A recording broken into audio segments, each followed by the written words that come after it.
بسم الله الرحمن الرحيم. يريد الله ليبين لكم ويهديكم سنن الذين من قبلكم ويتوب عليكم والله عليم حكيم. والله يريد أن يتوب عليكم ويريد الذين يتبعون الشهوات أن تميلوا ميلا عظيما. يريد الله أن يخفف عنكم وخلق الإنسان ضعيفا. يا أيها الذين آمنوا لا تأكلوا أموالكم بينكم بالباطل إلا أن تكون تجارة عن تراض منكم ولا تقتلوا أنفسكم إن الله كان بكم رحيما. ومن يفعل ذلك عدوانا وظلما فسوف نصليه نارا وكان ذلك على الله يسيرا. إن تجتنبوا كبائر ما تنهون عنه ونكفر عنكم سيئاتكم وندخلكم مدخلا کریما. سورۃ النساء مدینہ منورہ کے اندر نازل ہونے والی اس مبارک سورت کی آیت نمبر 26 سے لے کر آیت نمبر 31 تک کی آپ کے سامنے تلاوت کی گئی، اور اس مبارک صورت کے اندر اللہ تعالیٰ نے زیادہ تر جو احکامات بیان فرمائے ہیں ان کا تعلق حقوق العباد سے ہے، یعنی بندوں کے ساتھ حقوق متعلقہ ہوتے ہیں ان کو حقوق العباد کہا جاتا ہے، اور بندوں کے جو اللہ کی ذات کے ساتھ حقوق متعلقہ ہوتے ہیں ان کو حقوق اللہ کہا جاتا ہے۔ نماز پڑھنا اللہ کا حق ہے، روزہ رکھنا اللہ کا حق ہے، زکوٰۃ دینا اللہ کا حق ہے، اور اسی طریقے سے کسی مسلمان کی عزت آبرو کے ساتھ کھیلنا یہ بندوں کے حقوق ہیں۔ کسی کو گالی دینا، کسی کے اندر عیب وغیرہ تلاش کرنا، تانا دینا، یہ سارے بندوں کے ذمے جو حقوق ہیں وہ ہیں۔ تو اللہ تعالیٰ نے اس مبارک صورت کے اندر جو زیادہ تر مضمون بیان فرمایا ہے وہ بندوں کے جو حقوق ہیں بندوں کے ذمے ان کو بیان کیا۔ چنانچہ یتیم کا معاملہ ہو گیا، عورتوں کی میراث کا معاملہ ہو گیا، عورتوں کی جانب سے کی جانے والی بدکاریوں کا ذکر ہو گیا، عورتوں پر جاہلیت کے زمانے میں زبردستی والی وارث بننے والے گناہ کا تذکرہ ہو گیا، اور جن عورتوں کے ساتھ نکاح نہیں ہو سکتا ان کا بیان بھی ہو گیا۔ ان تمام باتوں کو بیان کرنے کے بعد اللہ تعالیٰ بطور احسان کے فرماتے ہیں یرید اللہ لیبین لکم، یہ اللہ تعالیٰ احسان جتلا رہے ہیں، یعنی اللہ تعالیٰ کا بڑا احسان ہے، اللہ تعالیٰ نے یہ ساری باتیں تمہیں بتلا دیں۔ یہ بھی اللہ کا احسان ہے کہ یہ ساری باتیں اللہ نے تمہیں بتلا دیں، یتیموں کے معاملات بتلا دیے، وراثت کے معاملات بتلا دیے، حلال اور حرام عورتوں کی تفصیلات سے اللہ نے تمہیں آگاہ کر دیا، تو یہ بھی اللہ کا احسان ہے۔ اگر اللہ تعالیٰ یہ باتیں بیان نہ کرتا تو سامنے ایک عورت کھڑی ہوئی ہے، اس کے ماتھے پر نہیں لکھا ہوتا کہ یہ تمہاری ماں ہے یا یہ تمہاری بہن ہے یا یہ تمہاری بیوی ہے یا یہ تمہاری بیٹی ہے یا یہ تمہاری دودھ شریک ماں ہے، خالہ ہے یا تمہاری پھپھی ہے۔ جب ایک وہ عورت جو تمہارے نکاح کے اندر ہے اس کو اللہ نے تمہارے لیے حلال کیا اور اسی جیسی ایک دوسری عورت ہے اس کو تمہارے حق میں حرام کر دیا، تو یہ جو حلال اور حرام کے احکامات اللہ نے بیان کیے یہ بھی اللہ تعالیٰ کا بڑا احسان ہے۔ اور پھر یہ بھی اللہ تعالیٰ کا بڑا احسان ہے مجھ پر اور آپ پر، اللہ تعالیٰ نے مجھے اور آپ کو یہ جتنے بھی احکامات ہیں ان کو قبول کرنے کے لیے اور ان کو لینے کے لیے اللہ تعالیٰ نے قبول کر دیا، وگرنہ پڑوسی ملک ہندوستان کے اندر انسان تو وہ بھی آباد ہیں لیکن ان کے یہاں اور ہمارے یہاں زمین اور آسمان کا فرق ہے۔ تو یہ اللہ کا احسان ہے۔ اللہ تعالیٰ بیان فرماتے ہیں یہ جو ساری باتیں تمہارے سامنے بیان کی جاتی ہیں اس کا جو بنیادی نقطہ نظر ہے وہ یہ ہے تاکہ سابقہ پیغمبروں کو ان کی امتوں کے متعلق جو احکامات دیے گئے وہ تمہیں سارے کے سارے بتلا دیے جائیں، کہ جو احکامات تمہارا پیغمبر تمہارے سامنے بیان کرتا ہے وہ صرف تمہارے لیے نہیں بلکہ اس سے پہلے جو نبیوں کی جماعت گزری ان تمام نبیوں کو ان کی امتوں کے متعلق اللہ تعالیٰ نے احکامات بیان کیے، انہوں نے عمل کیا، تمہارے سامنے ان کے حالات اور واقعات کو بیان کیا جاتا ہے۔ تو یہ بھی اللہ تعالیٰ کا احسان ہے، اور فرماتے ہیں اس احسان کے پیچھے لوجک کیا ہے؟ اللہ تعالیٰ تمہاری رہنمائی کرنا چاہتے ہیں، اللہ تعالیٰ تمہارے ساتھ بھلائی کرنا چاہتے ہیں، اللہ تعالیٰ تمہارے ساتھ خیر کا معاملہ کرنا چاہتے ہیں۔ اب دیکھیں، ایک اللہ نے جنت بنائی ہے اور ایک اللہ نے جہنم بنائی ہے۔ اگر اللہ میاں کی تمنا یہ ہوتی کہ جہنم کو بھرنا ہے تو اللہ نبیوں کو نہ بھجواتا، اللہ نبیوں کو نہ بھجواتا، اور اگر اللہ میاں یہ چاہتے انسانوں سے ہی جہنم کو بھرنا ہے، اللہ تعالیٰ انسانوں کو عقل نہ دیتے، کتابیں نہ دیتے، اور ایک سلسلہ جاری نہ ہوتا، لیکن اللہ چاہتے یہ ہیں کہ جہنم کو بھرا نہ جائے۔ ویسے نقطے کی بات ہے، اللہ نے جنت کو بنایا ہے اور جنت کو بنایا ہے، نہ تو جنت بھر سکتی ہے اور نہ ہی جہنم بھر سکتی ہے۔ اگر ساری انسانیت کو اٹھا کر جہنم کے اندر ڈال دیا جائے، جہنم نے تب بھی نہیں بھرنا، اور اگر ساری انسانیت کو اٹھا کر جنت میں ڈال دیا جائے تب بھی جنت نے نہیں بھرنا، کیونکہ جو بھی بندہ پیدا ہوتا ہے اس کی دو کرسیاں ہوتی ہیں، ایک کرسی اس کی جنت کے اندر ہوتی ہے اور ایک کرسی اس کی جہنم کے اندر ہوتی ہے۔ اگر وہ بندہ نیک اعمال کر لیتا ہے تو وہ جنت میں چلا جاتا ہے، وہ جنت میں جاتا ہے تو جہنم والی کرسی اس کی خالی رہے گی۔ اگر اللہ نہ کرے ایک بندہ برے اعمال کرتا ہے، اس کے نتیجے میں وہ جہنم میں جاتا ہے، اس کی جو کرسی جنت کے اندر ہے وہ خالی رہے گی۔ اللہ تعالیٰ ہمارے ساتھ بھلائی چاہتے ہیں، اس بنیاد پر یہ احکامات اللہ تعالیٰ ہمیں موقع بہ موقع بیان کرتے رہتے ہیں۔ اور پھر اللہ کی شان یہ ہے، اللہ تعالیٰ نے دین کے احکامات کو بیان کیا، اور بیان کرنے کے بعد دین کو چند چیزوں کے اندر محبوس نہیں کیا کہ بس یہ کرو گے تو ہم راضی ہوں گے، بلکہ اللہ تعالیٰ نے ایک ہی چیز کی مختلف شکلیں بیان کر دیں۔ مثال کے طور پر جہاد کے معاملات ہیں، ہم فضائل سنتے ہیں کہ جہاد میں جانے والا یوں یوں یوں یوں۔ اب موجودہ زمانے کا کوئی مسلمان یہ چاہتا ہے کہ میں جہاد کروں تو پورے روئے زمین پر اس کو شرعی جہاد اگر نہیں ملتا تو وہ نا امید ہو جائے گا نا۔ ایسے موقع کے لیے پیغمبر کی زبان پر یہ کلمات جاری کروائے گئے کہ بیوہ کے لیے بھاگ دوڑ کرنے والے کو بھی اللہ اتنا ہی ثواب دیں گے جیسا کہ ایک مجاہد کو ثواب دیا جاتا ہے۔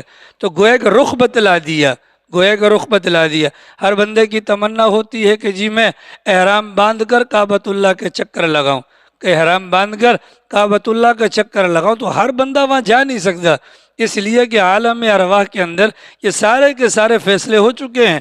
حضرت ابراہیم علیہ السلام نے کعبۃ اللہ کی تعمیر کے بعد اللہ کے حکم پر جو پہاڑ پر کھڑے ہو کر آواز لگائی تھی، اس وقت میں اور آپ عالم ارواح کے اندر تھے، تو وہاں جس کی روح نے جتنی مرتبہ جواب دیا تھا اتنی مرتبہ وہ حرم جائیں گے۔ لہٰذا آپ دیکھتے ہیں بعض لوگ کہ وہ اپنا سال کے اندر 2 چکر لگاتے ہیں، اور بعض ایسے ہوتے ہیں کہ پوری زندگی کے اندر ان کو موقع ہی نہیں ملتا۔ تو یہ سارے معاملات تو وہ ہیں، لیکن ایک بندے نے عالم ارواح کے اندر جواب نہیں دیا، اس وقت اس کا قصور تو کوئی نہیں ہے، مقدر لکھنے والی ذات تو اللہ کی ہے، لیکن اس کے دل کے اندر تمنا کیا ہے کہ میں حرم پاک کو دیکھ لوں، مجھے بھی ثواب مل جائے، مجھے بھی کیا ہو جائے، ثواب مل جائے۔ تو پیغمبر کی زبان سے یہ حکم بیان کروایا گیا کہ گھر سے وضو کر کے مسجد میں آنے والے کو اللہ اتنا ہی ثواب دیتے ہیں جیسا کہ احرام باندھ کر مسجد حرام کو جانے والے کو دیتے ہیں۔ اگر ایک بندے کی تمنا وہاں پوری نہیں ہو رہی، اللہ تعالیٰ نے انتظام یہاں پر کروا دیا۔ آج کل بلکہ ربیع الاول کے مہینے میں وہ ایک نعتیہ کلام بڑا چلتا ہے، کاش میں دور پیغمبر میں ہوتا۔ تو ٹھیک ہے، میں یہ سمجھتا ہوں، یہ میری ذاتی رائے ہے، اگر میں اور آپ دور پیغمبر میں ہوتے تو ہماری حرکتیں بتلاتی ہیں ہم ابو جہل کے لشکر کا حصہ ہوتے، کیونکہ محمد الرسول اللہ کے لشکر کے اندر اس زمانے کے اندر جو سختیاں تھیں شاید وہ ہم برداشت نہ کر سکتے، ٹھیک ہے نا۔ اب یہ تمنائیں کرنا، یہ تمنا یعنی خالی تمنا ہی ہے، یہ تمنا خالی تمنا ہی ہے۔ اس تمنا کے پیچھے اصل حقیقت کیا ہے وہ ہمیں سامنے نظر آتی۔ اگر واقعتاً ہم یہ چاہتے ہیں، اگر واقعتاً ہم یہ چاہتے ہیں کہ ہم پیغمبر کے دور میں ہوتے، پیغمبر کے ساتھ غزوات میں شریک ہوتے، پیغمبر کی خدمت کرتے۔ موقع تو اب بھی ہے نا جناب والا، موقع تو اب بھی ہے۔ چلیں جی، اگر اس پہ زمانے کے اندر ہم ہوتے، ہم یہ کرتے، تو آج کے زمانے کے اندر پیغمبر کی امت کے بارے میں وہ فکر، وہ کڑن جو پیغمبر کو تھی، وہ کڑن پیدا کر لی جائے، ثواب ملے گا کہ نہیں ملے گا؟ بولیے۔ اللہ تعالیٰ نے انسانوں کے لیے محرومی کا کوئی راستہ نہیں رکھا، اللہ تعالیٰ نے انسانوں کے لیے محرومی کا کوئی راستہ نہیں رکھا، لیکن میں اور آپ جو ہے نا وہ چوری کھانے والے مجنو ہیں۔ تمنائیں تو ماشاءاللہ ایسی لمبی لمبی کریں گے، اگلا متاثر ہوئے بغیر نہیں رہ سکتا۔ آپ دیکھیں نا جو ٹی وی پر جو بیٹھ کر ماشاءاللہ فلاں باتیں کر رہے ہوتے ہیں، تو لگتا تو ایسا ہے کہ جیسا کہ انہوں نے رسول اکرم صلی اللہ علیہ وسلم کے چھوڑے ہوئے پیالے کے اندر انہوں نے پانی پیا ہوگا۔ ہاں، وہ جب روتے ہیں ہائے الوداع رمضان، آمد رمضان اور استقبال رمضان، ایسی باتیں کرتے ہیں، ہم لوگ بڑے متاثر ہو جاتے ہیں۔ لیکن حقیقت حال کو دیکھیں تو پھر جیسے ارطغرل ڈرامہ آپ لوگوں کا آیا تھا اور مسجد کے اندر بیٹھ کے لوگ دیکھا کرتے تھے، جی خلافت عثمانیہ کی تاریخ بیان کی جا رہی ہے۔ چند دنوں کے بعد جب ان کی لڑکیاں اور ان کے ایکٹروں کو جب عصری حروف کے اندر دیکھا نا، تو یہ دیکھنے والے خود ہی ذلیل ہو گئے۔ وجہ کیا ہے؟ وہ ہماری آنکھوں کا دھوکہ ہے، وہ ہماری کس کا ہے؟ آنکھوں کا دھوکہ ہے۔ تو اللہ تعالیٰ فرماتے ہیں کہ یہ اپنے دماغ سے نکال دو۔ کیا نکال دو؟ اپنے دماغ سے یہ بات نکال دو، ہم نے جہنم بھرو تحریک چلا رکھی ہے۔ نہیں، اللہ تعالیٰ ہمیں جنت میں ڈالنا چاہتے ہیں۔ اللہ تعالیٰ ہمیں جنت میں، اس بنیاد پر اللہ نے قرآن کریم کی حفاظت کا ذمہ اپنے ذمے لیا۔ قرآن کو جلا دو، قرآن کو بہا دو، علماء کو قتل بھی کر دو، کچھ بھی کر دو، یہ قرآن ختم ہونے والا نہیں ہے، یہ قرآن ختم ہونے والا نہیں ہے۔ تو یہ فرماتے یرید اللہ، اللہ تعالیٰ چاہتے ہیں لیبین لکم، تاکہ تمہارے لیے احکامات کو بیان کیا جائے، تاکہ تمہارے لیے احکامات کو بیان کیا جائے، ویہدیکم، اور تمہاری رہنمائی کی جائے، اور تمہاری کیا کی جائے؟ رہنمائی کی جائے۔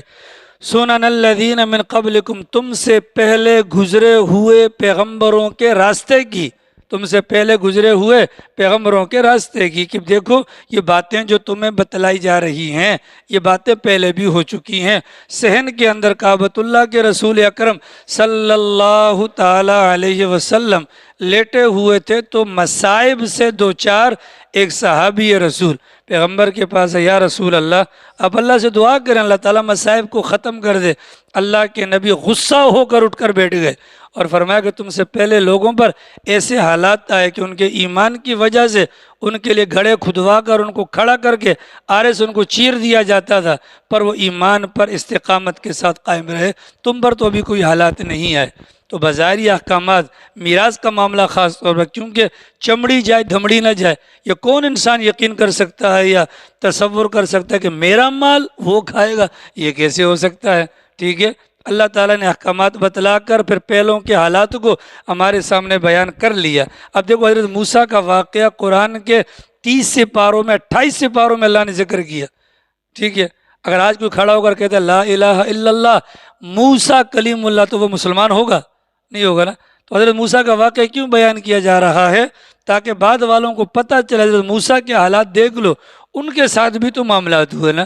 اگر تمہارے ساتھ ہو رہے ہیں تو تم کوئی نئے نویلے نہیں ہو، بلکہ یہ پیچھے سے روش یہ چلی آ رہی ہے۔ وَيَهْدِيَكُمْ، اللہ یہ چاہتے ہیں تاکہ تمہاری رہنمائی کریں، اور اللہ تعالیٰ تمہیں گزشتہ لوگوں کے حالات اور واقعات سے آگاہ کرے۔ وَيَتُوبَ عَلَيْكُمْ، اور اللہ تمہاری طرف متوجہ ہوں، اللہ تمہاری طرف متوجہ ہوں۔ واللہ علیم حکیم، اللہ متوجہ کیسے ہوتے ہیں بھیا؟ بولیے۔ اللہ کے متوجہ ہونے کی سب سے بڑی علامت اللہ میاں سوتا نہیں ہے۔ ٹھیک ہے، اللہ میاں کے متوجہ ہونے کی علامت کیا ہے؟ اللہ کی ذات سوتی نہیں ہے۔ میں دعا مانگنا چاہوں معاذ اللہ، اللہ میاں اگر سو رہے ہوں تو مشکلات میرے لیے ہے نا۔ اللہ میاں سوتا نہیں ہے۔ اسی بنیاد پر سیدنا امام ابو حنیفہ سب کے دو رحمہ اللہ، ان کے بارے میں آتا ہے ساری زندگی پاؤں پھیلا کر نہیں سوئے، پاؤں پھیلا کر نہیں سوئے۔ اللہ کی ذات جاگ رہی ہے، اس کے سامنے پاؤں پھیلانا مجھے اچھا نہیں لگتا۔ ٹھیک ہے بھیا، اللہ چاہتے ہیں نا، اللہ چاہتے ہیں اور اللہ تمہاری طرف متوجہ ہوتے ہیں، تو متوجہ ہونے کی علامت کیا ہے؟ یہی علامت ہے۔ ٹھیک ہے، یہی علامت ہے، اللہ متوجہ ہیں۔ اللہ متوجہ ہیں، یہی علامت ہے نا۔ واللہ علیم حکیم، واللہ یرید، تبلیغی حضرات کیا کہتے ہیں؟ تبلیغی حضرات کہتے ہیں ہمارا چاہنا چاہنا اللہ کا چاہنا ہو جانا، یہی کہتے ہیں حضرات آپ لوگ، ہمارا چاہنا چاہنا اور اللہ کا چاہنا ہو جانا۔ تو پہلے بھی اللہ نے کہا اللہ چاہتا ہے، دوبارہ اللہ فرماتے ہیں اللہ چاہتا ہے، آگے پھر اللہ کہہ رہے ہیں کہ اللہ چاہتا ہے، تو اللہ کا چاہنا ہو جانا ہے نا، اللہ کا چاہنا ہو جانا۔ تو جس کو اللہ نے کلمہ پڑھوا دیا، جس کو اللہ تعالیٰ نے مسجد میں بلوا دیا، گویا کہ اللہ چاہتے ہیں کہ یہ میرا بن جائے، اللہ چاہتے ہیں کہ یہ میرا بن جائے، لیکن میں اور آپ کہتے ہیں نہیں نہیں نہیں اللہ جی تھوڑا صبر ذرا، بالوں میں کالک آ جائے تو داڑھی رکھ لیں گے، بالوں میں سفیدی آ جائے، ٹانگیں قبر میں لٹک جائیں تو پھر داڑیاں رکھ لیں گے، یہ ہماری حرکتیں ہیں، ٹھیک ہے۔ اب جمعے والے دن اللہ کے، یہ اب پیچھے علماء کرام بیٹھے ہوں گے، معلومات ان سے کر لیں، ایک جمعے کا دن ہے، ایک جمعے کی نماز ہے، ایک جمعے کا دن ہے، ایک جمعے کی نماز ہے، ایک جمعے کا دن ہے، ایک جمعے کی نماز ہے۔ رسول اکرم صلی اللہ علیہ وسلم سے 4 مواقع پر غسل کرنا، نہانا سنت ثابت ہے، ان 4 میں سے ایک موقع جمعے کا ہے۔ پھر علماء کرام کا بڑا طبقہ اس بارے میں باہم گفت و شنید کرتا ہے، بحث مباحثہ کرتا ہے کہ یار یہ جو پیغمبر کی سنت ہے یہ جمعے کے دن کے لیے ہے، یہ جمعے کی نماز کے لیے ہے، ٹھیک ہے۔ اتنا زیادہ غور و فکر کر کے انہوں نے پھر وہ دلائل، انہوں نے یہ دلائل جمع کر کے بتلا دیا کہ ٹھیک ہے، بعض کہتے ہیں کہ جمعے کے دن کے لیے اور بعض کہتے ہیں کہ جمعے کی نماز کے لیے۔ تو ہم یہ کہتے ہیں کہ بھئی صبح اٹھ کے فجر سے پہلے کر لو جمعے کی دن والی سنت بھی، اور نماز سے پہلے کر لو تو نماز والی سنت بھی زندہ ہو جائے گی، اختلاف سے بچ جائیں گے، اتنی موٹی بات ہے۔ پھر آپ حضرات کو یہ مسئلہ بھی معلوم ہوگا، اگر ایک بندے نے غسل کر لیا، جب تک اس کا وضو برقرار ہے، ہاں، اور جب تک اس غسل سے 2 رکعت نماز نہ پڑھ لے، اور اگر وہ وضو کرتا ہے اس کو اسراف کرنے کا گناہ ملے گا۔ کون سا گناہ ملے گا؟ ہمارے شہزادے جمعے کو دیکھ رہے ہوتے ہیں، گھر سے آ رہے ہوتے ہیں ناپاک، یا خوب یہاں بیٹھ کے الٹی آ رہی ہوتی ہے، یہ گھر سے نہا کے نہیں آتے۔ اگر جمعے والے دن بھی سرکار نے نہان اللہ کی ذات نے سنت کے لیے قبول نہیں کیا، ڈوب مرنا چاہیے۔ اور اگر کہتے ہیں ہم نہا کے آئے تھے دوبارہ ذرا برکت کے لیے، وہ پانی وہاں مل رہے تھے، ٹھیک ہے، تو یہ بھی حرام ہو گیا، ٹھیک ہے۔ ایک وہ طبقہ ہے جن کو ان مسائل کا پتہ نہیں، ایک وہ بدبخت طبقہ ہے کہ جن کو اللہ تعالیٰ نے قبول بھی کیا، لیکن ان کی مثال اور کھوتے کی مثال ایک جیسی ہے۔ کھوتے کے اوپر کتابیں لاد دو نا تو عالم نہیں بن جاتا، نہیں سمجھ میں آئی؟ ہاں، اللہ قبول کر لیتے، بلا لیتے، ظالم اب تم مان لو، توجہ سے سن لو نا یار، توجہ سے سن، نہیں جی، ایک ہے معذور طبقہ، ایک ہے معذور طبقہ، وہ مستثنیٰ ہے، وہ تو قرآن نے کہا ایک کا گھر بھی ہے، یہاں پتہ بھی ہے، یوں کر کے چل رہے ہوتے ہیں جیسے جی بالکل نکلنے والی نہیں ہوتی ہے چھوٹے بچوں کی، یہاں پہ وہ لڑ رہے ہوتے ہیں۔ کتنی عجیب و غریب بات ہے کہ نہیں ہے؟ ایک انسان کو سوچنا چاہیے میرے ثواب کے اندر کتنا نقصان ہو گیا یار، فائل کے اوپر ڈبلنگ ہو جائے بی پی شوٹ کر جاتے، اللہ بی پی شوٹ کر گیا، ہاں، ایک فائل پہ ڈبلنگ ہو جائے تو بی پی شوٹ کر گیا، اور یہاں سے جو 13 لاکھ روپے کے حج کا ثواب آپ کو ایک وضو پر خدا دے رہا ہے، اس کا کیا ہوا؟ ہاں، نقصان ہو رہا ہے کہ اللہ چاہتا ہے کہ تمہیں جنت میں ڈالے۔ اللہ کے نبی نے جب یہ بات بیان کی، ایک بڑھیا نے کہا آگے سے، سرکار میں ماں ہوں، میں اپنے بچے کے بارے میں تصور بھی نہیں کر سکتی، اس کو میں آگ کے اندر ڈالوں، اور اللہ کی ذات 70 ماؤں سے زیادہ محبت کرتا ہے، وہ کیسے گوارا کرے گا؟ پیغمبر بھی یہ بات سن کر رو گئے تھے، اور پھر پیغمبر نے فرمایا تھا اللہ نہیں چاہتا لیکن بندے خود ہی جہنم کے اندر جانا چاہتے ہیں، ٹھیک ہے۔ یہ اللہ کی چاہت اللہ نے بتلا دی، آگے میری اور آپ کی چاہت اگر اللہ کی چاہت کے مطابق ہے تو جی بسم اللہ، ادروائز اللہ میں نے راستے دونوں کھول رکھے۔ آ رہی سمجھ میں جی؟ واللہ یرید، اللہ یہ چاہتا ہے ان یتوب علیکم، کہ تمہاری طرف متوجہ ہو، مطلب تمہاری توبہ کو اللہ قبول کرے۔ ویرید الذین، اور چاہت ان لوگوں کی، یتبعون الشہوات، جو اپنی نفسانی خواہشات کے پیچھے چلتے ہیں، ان کی کیا چاہت ہے؟ ان تمیلوا میلا عظیما، کہ تم دینی احکامات سے جو اللہ نے بتلا دیے ان سے بہت دور چلے جاؤ، ان سے بہت دور چلے جاؤ۔ ایک اللہ کی چاہت ہے، اللہ کہتے ہیں آ جاؤ اور دوسرے کہتے ہیں چلے جاؤ. کس کی ماننی ہے؟ بولو. جاگ رہے ہو، سونے ہو؟ یرید اللہ، اللہ یہ چاہتا ہے ان یخفف عنکم، کہ تم پر بوجھ ہلکا کرے. اللہ یہ چاہتا ہے تم پر بوجھ کیا کرے؟ ہلکا کرے. 50 نمازوں کو 5 میں تبدیل کر دیا. بولو. قرآن کریم کو اپنا کلام بتلا دیا، لیکن اس کو حفظ کرنا سب پر لازم قرار نہیں دیا. وگرنہ اگر اللہ کہتا ہے کہ لازم ہے تو پھر کیا ہوتا؟ ہاں بولو. پریشانی بنتی نہیں بنتی؟ بنتی نا. اللہ کے نبی علیہ الصلاۃ والسلام کی ایک تمنا تھی کہ قرآن کریم کے اندر 30 آیات والی ایک سورت ہے، میرا دل چاہتا ہے میرے ہر امتی کے سینے کے اندر محفوظ ہو، اور وہ سورۃ الملک ہے. بتاؤ پیغمبر کی تمنا پوری ہوئی ہے؟ کس کس نے کی؟ ہاتھ کھڑے کرو. باقی ساروں نے کلمہ نبی کا نہیں پڑھا کیا؟ بولو. غلطی ہے نا. ایک ماں، میری ماں کی ایک تمنا ہے، خود اپنے پہ حج فرض ہے، ماں کی تمنا پوری کرنے کے لیے اس کو بھجواتا ہے.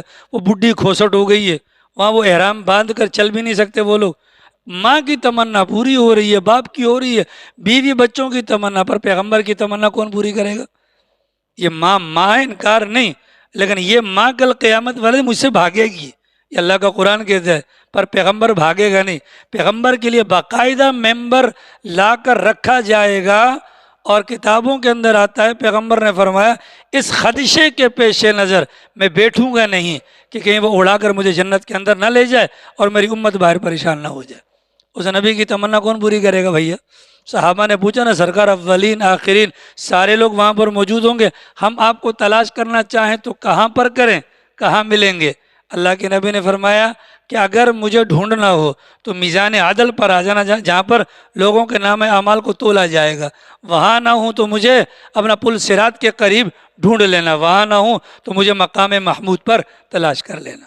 تو پیغمبر سب سے زیادہ مصروف ہوں گے اس دن. ان کی تمنا کون پوری کرے گا؟ کیا کہا میں نے حضرت؟ کون سی تمنا؟ کون سی تمنا؟ کون سی تمنا جی بابو صاحب؟ ہاں کون سی تمنا؟ کون سی تمنا؟ سورہ ملک. ٹھیک ہے، سورہ ملک. ٹھیک ہے. آج ارادہ کیا ہے انشاءاللہ. اللہ کے نبی کا فرمان ہے کہ جو بندہ 40 احادیث کو یاد کر لے گا وہ جنت میں داخل ہو جائے گا. آپ نے پڑھی ہوں گی، آپ تو بڑے آدمی ہیں.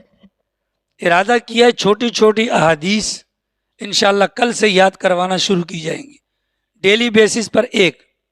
انما الاعمال بالنیات چھوٹی سی ہے نا، کلمہ تو اس سے بڑا ہے، وہ یاد ہوگا تو یہ بھی یاد ہو جائے گی. بولو. ٹھیک ہے. الدین النصیحہ چھوٹے سے ٹکڑے 40. ان 40 احادیث کا فائدہ کیا ہوگا؟ ترجمے سمیت اگر انشاءاللہ یاد کریں گے تو اللہ کی ذات ہمیں اس راستے پر بھی جنت میں ڈال دے گی. ٹھیک ہے. اگر ہمیں 40 احادیث کے ٹکڑے یاد کرنے میں اتنی پریشانی ہو رہی ہے تو سوال یہ ہے، یہ برابر میں مولانا منظور مینگل ہے، پوری بخاری شریف یاد ہے جی. کتنی روایات ہیں اس کے اندر؟ لگ بھگ کوئی 4,500 سے اوپر کی زبانی یاد ہے. اگر میں 40 حدیثوں پر جنت میں جا رہا ہوں تو مینگل کہاں جائے گا؟ کہاں تک پہنچا ہوگا؟ پھر یہ ادھر چلے جائیں، یہ سامنے آپ کا جو کیا نام ہے اس کا، یو پی موڑ ہے، دائیں ہاتھ پہ سامنے انوار القرآن کے نام سے مدرسہ ہے. ان کے جو محتمم تھے حافظ الحدیث عبداللہ درخاسی صاحب، ان کو 5 لاکھ روایات یاد تھی. کتنی؟ تو پھر وہ کہاں پر ہوں گے؟ تو کم از کم اس مبارک لڑی کے اندر اگر ہم آ جائیں، اللہ کی ذات سے امید ہے کہ جو ان پر برسے گا چھینٹیں ہم پر بھی پڑ جائیں گی. چھینٹیں کیا ہو جائیں گی؟ پیغمبر کی تمنا کو پورا کرنے کے لیے کچھ نہ کچھ تو کرنا پڑے گا نا بھائی. ماں کی تمنا، بیوی کی تمنا، رات کو برگر لے کے جا رہے ہوتے ہیں، دودھ جیبوں میں ڈال کے لے کے جا رہے ہوتے ہو بیوی کو راضی کرنے کے لیے. ہاں تو بیوی کل کو متعلقہ بھی تو ہو سکتی ہے، آپ بھی رنڈوا اور وہ بھی بیوہ ہو سکتی ہے نا. تو پیغمبر علیہ الصلاۃ والسلام کی تمنا کو پورا کرنے کے لیے کوشش کریں، سورۃ الملک یاد کریں. او شہزادے بڑے مسکرا رہے ہیں، کریں گے انشاءاللہ سورۃ الملک کو. مشکل ہے 30 آیات ہیں. کیا ہیں؟ 30 آیات. میری عمر ہے 37 سال 38 سال، یہ 40 سال لگا دو. اگر میں ہر سال میں اگر ایک آیت یاد کروں تو ابھی تک یاد ہو جانی چاہیے تھی نا پوری مبارک سورت. کوشش تو کریں نا سر، کریں گے، لیکن نہیں ماشاء اللہ سبحان اللہ، میٹھے میٹھے ہڑپ، باپ بخشے سنگھ جی نبی کا آگے ہاتھ ٹک اندر، نہیں جناب ایسا چکر نہیں ہے، ٹھیک ہے جی ہاں۔ فرماتے ہیں وَخُلِقَ الْإِنسَانُ ضَعِيفًا، اللہ نے انسان کو کمزور پیدا کیا، مطلب راستے بتلا دیے، کسی ایک راستے پر چل کر بھی انشاءاللہ جنت میں جا سکتے ہیں۔ یا ایھا الذین آمنوا، اے ایمان والو، لا تاکلوا اموالکم، مت کھاؤ اپنے مالوں کو۔ مولانا منظور مینگل صاحب کہنے لگے ایک بیان کے اندر ہے نا کہ ماں ناراض ہو گئی ایک دن، یہ بات مذاق ہے لیکن اس کو سیریس لیجئے گا، آپ بھی ہوا میں مت اڑائیے گا۔ مولانا کہنے لگے کہ ماں ایک دن ناراض ہو گئی تو ماں نے مجھے بڑے سخت جو جملے کہے، جیسے عام طور پہ والدین کی عادت ہوتی ہے، ٹھیک ہے، تو فرماتے ہیں کہ میں نے والدہ سے کہا اماں خدا کی قسم یہ میں نے کاپی کے اندر 10 نام لکھے ہوئے تھے کہ جن کو ایک حافظ قرآن لے کر جائے گا، اور میں تیرا نام بھی تھا، اگر تو راضی نہیں ہوتی میں نام کاٹ دیتا ہوں، اگر تو راضی نہیں ہوتی تو میں نام کیا کرتا ہوں، کاٹ دیتا ہوں۔ تو ماں نے غصے میں کہا کاٹ دے، کوئی مسئلہ نہیں ہے، اور 4 دن کے بعد ماں نے کہا مجھے معاف کرنا، خدا کے لیے نام نہیں کاٹنا۔ تو ہمارے پاس بھی تو موقع ہے نا بھیا، ہم کس کے آسرے پر ہیں؟ کیا ہمارا امام ہمیں لے کر جائے گا؟ نہیں جناب، آپ کے اپنے بیٹے لے کر جائیں گے۔ تو جنت میں جانا ہے نا، بچوں کو حافظ بنا دو، کوئی مشکل تو نہیں ہے، کوشش تو کر سکتے ہیں نا، بولو جی ہاں۔ لا تاکلوا اموالکم بینکم، مت کھاؤ آپس میں ایک دوسرے کے اموال بالباطل، ناجائز طریقے سے، الا ان تکون تجارت، ہاں اگر کھانا ہو تو تجارت کے طور پر، ظاہر ہے تجارت کے اندر دونوں کی رضامندی ہوتی ہے۔ ولا تقتلوا انفسکم، اپنے آپ کو مت قتل کرو، مطلب ایک دوسرے کو قتل و قتال والے معاملات مت کرو، ان اللہ کان بکم رحیما، اللہ کی ذات تم پر رحم کرنے والی ہے۔ ومن یفعل ذلک، جو باتیں پیچھے بیان ہوئیں، اتنا لمبا چیپٹر، ان تمام کے متعلق فرمائے جو بندہ ان میں سے کسی بھی بات کے خلاف کارروائی کرے گا، عدوانا و ظلما، زیادتی کر کے یا ظلم کر کے، فسوف نصلیہ نارا، ہم ان قریب اس کو دوزخ کے اندر ڈالیں گے۔ ایک ہوتا ہے عدوانا، ایک ہوتا ہے ظلمن، معنی دونوں کا زیادتی، لیکن اللہ کے حق کے اندر ڈنڈی ماری گئی اس کو عدوان کہا جاتا ہے، اور بندوں کے حق میں اگر ڈنڈی ماری گئی اس کو ظلم کہا جاتا ہے، ٹھیک ہے۔ تو جو بندہ داڑھی مڈواتا ہے تو پیغمبر کا حق بھی مارتا ہے، اللہ کا حق بھی مارتا ہے، وہ جہنم کے اندر جائے گا۔ اس مبارک آیت کے پیش نظر یا ہم اعلان کر دیں کہ جی پیغمبر داڑھی منڈا تھا، بولو کر دو اعلان، پیغمبر داڑھی منڈا تھا، پیغمبر کی داڑھی مٹھی سے کم تھی، نہیں تھی تو ہماری ہے، ہاں تو پیغمبر جنت میں جائے گا تو ہم کہاں جائیں گے؟ پھر مثال دیتا علامہ اقبال کی داڑھی نہیں تھی، بھائی محمد الرسول اللہ کا کلمہ پڑھا ہے، علامہ اقبال کا تو نہیں پڑھا ہم نے کلمہ، بولو یہ علامہ اقبال کا کلمہ پڑھا ہے؟ ہاں ابو بکر صدیق کا نام لو، سمجھ میں بھی آتی ہے، علامہ اقبال کا نام لیتے ہو۔ علامہ اقبال کو خالی شو پیس کے لیے، خالی 11 نومبر کو اقبال ڈے پہ ٹھک ٹھک لاتے مارنے کے لیے رکھا ہے، اس کے فلسفے پر عمل کون کرے گا؟ ہاں قائد اعظم کی خالی نوٹ پر تصویر ہے، اس کے نظریات کا حامل کون ہے یہاں پر؟ ہاں پارلیمنٹ کے اوپر لکھوایا ہوا ہے کیا؟ لا الہ الا اللہ محمد الرسول اللہ، اندر جو فیصلے ہوتے ہیں کلمے والے ہوتے ہیں، ہماری عدالت کے باہر کیا لکھا ہوتا ہے؟ فاحکم بین الناس بالعدل، ترازو، ماشاءاللہ، ہاں ترازو ہوتا ہے نا، اوپر لکھا ہوتا ہے، اور ابھی جو موجودہ سروے رپورٹ آئی ہے 126واں نمبر ہے ماشاءاللہ ہماری عدالتوں کا، جس امریکہ کی تباہی اور بربادی کی صبح شام دعائیں ہوتی ہیں، وہ کفریہ نظام کے اندر ان کی عدالتوں کا پہلا نمبر ہے، ان کی عدالتوں کا کیا ہے؟ پہلا نمبر ہے، ٹھیک ہے جی ہاں۔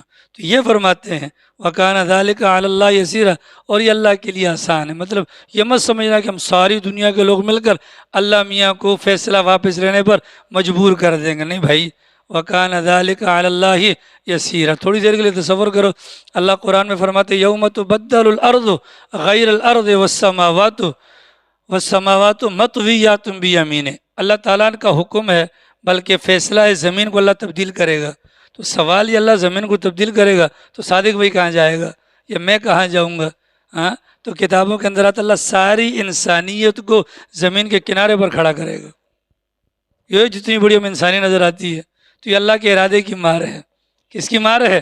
اللہ کے ارادے کی مار ہے، ہم اللہ کو مجبور نہیں کر سکتے، اسی وجہ سے ہمیں منع کیا گیا۔ دعا میں یہ مت کہنا خدایا اگر تو چاہے تو، نہیں، اگر مگر یہ تو کمزور لوگوں کے لیے ہوتا ہے، اللہ تو کر دے، بات ختم ہو جائے گی۔ ان تجتنبوا کبائر، اگر تم بچ جاؤ، اجتناب کرو، باز رہو بڑے بڑے گناہوں سے، جن کو گناہ کبیرہ کہا جاتا ہے۔ لگ بھگ 700 کے قریب بڑے بڑے گناہ ہیں۔ کتنے؟ 700 کے قریب بڑے بڑے گناہ ہیں، پھر ان کو مخفف کر کے 456 کی لسٹ بیان کی جاتی ہے، اور وہ 456 میں سے بھی پھر تقریباً کوئی 70 یا 72 کے لگ بھگ جو ہیں وہ بہت بڑے بڑے ہیں جو مشہور و معروف ہیں۔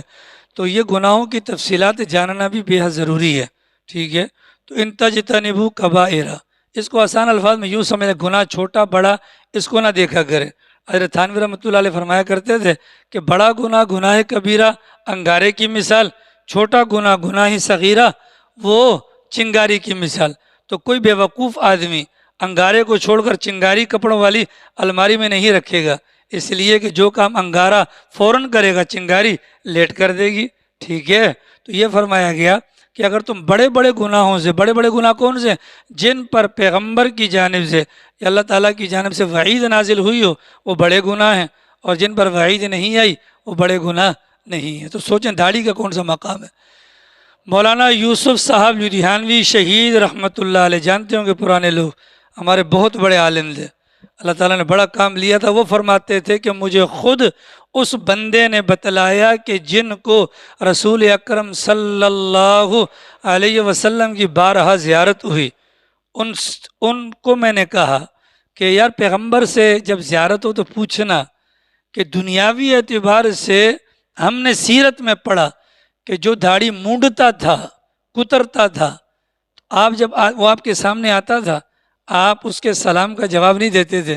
اب تو آپ دنیا سے چلے گئے، ہزاروں لوگ آتے ہیں روزے پر، اب آپ کا اس کے متعلق کیا رویہ ہوتا ہے؟ حضرت لدھیانوی فرماتے ہیں کہ میں نے ان سے کہا کہ جب پیغمبر کی زیارت ہو تو معلوم کرنا۔ چند دنوں کے بعد انہی صاحب سے ملاقات ہوئی تو میں نے پوچھا آپ نے میرا مسئلہ ڈسکس کیا تھا؟ کہ بالکل کیا تھا، اور اللہ کے نبی نے فرمایا ہمارا وہی معمول ہے، اس زمانے کے اندر ہم منہ پھیر لیتے تھے، اب جب یہ ہمارے روزے پر آتے ہیں ہم داڑھی منڈے کے سلام کا جواب نہیں دیتے۔ اب بولو تو کیا یہ گناہ صغیرہ ہے؟ کیا یہ گناہ صغیرہ ہے؟ بولو نا، مٹھی کے پیچھے لگے ہو جی، اس نے کہا 40 قدم سے داڑھی نظر آئے، کہاں لکھا ہوا ہے؟ اگر اللہ نے ساری باتیں قرآن میں لکھنی ہوتی نا تو قرآن 30 کا نہیں 300 پاروں کا ہوتا۔ آ رہی ہے؟